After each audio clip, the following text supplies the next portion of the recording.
Hi everyone, welcome back to the channel. ఈ రోజు మన క్రికెట్ ఫ్యాన్స్ అందరికి ఫుల్ పైసా వసూలు మ్యాచ్ జరిగింది. India versus New Zealand second T20లో India 7 wickets తో సాలిడ్ విక్టరీ కొట్టి సిరీస్ లో 2-0 లీడ్ తీసుకుంది. టాస్ గెలిచిన ఇండియా ఫస్ట్ బౌలింగ్ డిసైడ్ చేసింది. న్యూజిలాండ్ ఇన్నింగ్స్ స్ట్రాంగ్ గా స్టార్ట్ అయింది. D1 కాన్వెంట్ పవర్ ప్లేలో అగ్రెసివ్ షాట్స్ ఆడారు. తనకు తోడు సర్ఫరాజ్ క్విక్ బౌండరీస్ తో టెంపో పెంచాడు. సచిన్ రవీంద్ర ఇన్నింగ్స్ మొత్తంలో మెయిన్ అట్రాక్షన్. 26 బాల్స్ లో 44 రన్స్, 6 ఫోర్స్ తో క్రౌడ్ ని ఎగ్జైట్ చేశారు. లాస్ట్ లో కెప్టెన్ మిచెల్ సాట్నర్ కూడా ఫినిషింగ్ టచెస్ ఇచ్చి న్యూజిలాండ్ ని 208 రన్స్ వరకు తీసుకొచ్చారు. ఇండియన్ బౌలర్స్ లో కుల్దీప్ యాదవ్ 2 వికెట్స్ తో క్రూషియల్ రోల్ ప్లే చేశాడు.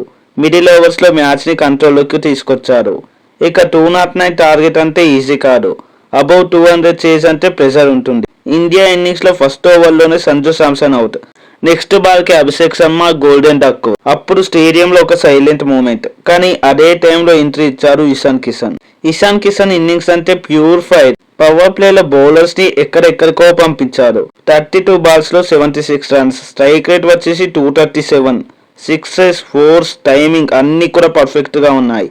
21 బాల్స్ లో హాఫ్ సెంచరీ అంటే న్యూజిలాండ్ బౌలర్స్ కి నైట్ మేర్.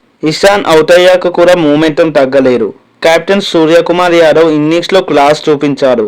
లీన్ ప్యాచ్ తర్వాత ఫస్ట్ T20 50 కామ్ గా స్టార్ట్ అయ్యి తర్వాత యాక్సిలరేషన్ పెంచాడు. 37 బాల్స్ లో 82 not out, complete sky show. Shivam Dube side నుంచి ఫుల్ సపోర్ట్ వచ్చింది. లాంగ్ 6 తో మ్యాచ్ ని 1 సేవ్ చేసేశారు శివం దుబే. దీంతో మన టీమిండియా జస్ట్ 15.2 ఓవర్స్ లోని టార్గెట్ కంప్లీట్ చేసింది. సిరీస్ ని 2-0 తో లీడ్ లోకి తీసుకుంది. దీంతో కాన్ఫిడెన్స్ స్కై హైలో ఉంది. ఈ ఫామ్ తో ఇండియాని ఆపడం కష్టమనే చెప్పాలి. ఈ మ్యాచ్ లో హీరోస్ అంటే Ishan Kishan explosive knock, Suryakumar Yadav captaincy innings and overall team dominance. మరి మీ ఒపీనియన్ ఏంటి? Ishan Kishan man of the match కదా? కామెంట్స్ లో చెప్పండి. అలానే ఈ వీడియో నచ్చితే లైక్, షేర్ అండ్ సబ్స్క్రైబ్ చేయండి. మరో వీడియోతో మళ్ళీ కలుద్దాం. Thanks for watching. జై హింద్.